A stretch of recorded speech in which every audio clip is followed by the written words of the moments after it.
ये ध्यान का मतलब है एक चीज पे अपना अटेंशन फोकस करें। यदि if you focus on a candle which is outside you, और जब कैंडल जल रही होती है, उसका फ्लेम चल रहा होता है, और आपका मन इतना उसमें एब्जॉर्ब हो जाता है वो फ्लेम पे, और जरा सोचो वो बुझ गई, फ्लेम अचानक बुझ गई, तो आपके दिमाग पे क्या असर पड़ेगा?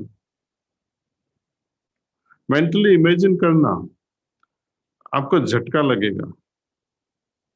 Okay, if you focus during meditation, suppose instead of heart, नाक पे फोकस करो या खोपड़ी पे फोकस करो, माइंड को माइंड पे फोकस करो, तो उसमें इतना मजा नहीं आएगा, इतना महसूस भी नहीं करेंगे हम।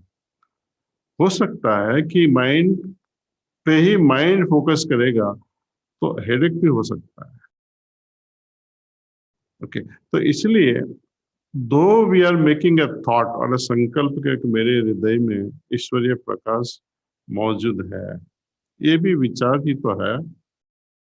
हमने विचार रख लिया कि बाहर एक लाइट है, या मेरी खोपड़ी पे लाइट है, या मेरे हृदय में लाइट है।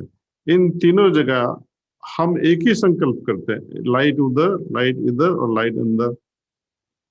विचार तो वही है, लेकिन हमें सहज मार्ग का जो पद्धति है, विचार से शुरू करते हैं, लेकिन आखिरी क्या होना है, उसका महसूस करना है। लाइट को महसूस करना है, ईश्वरीय प्रकाश को महसूस करना है। यदि हम कहीं और भी फोकस करेंगे माइंड, वो महसूस नहीं कर पाएंगे, वो सिर्फ विचार ही रह जाएगा।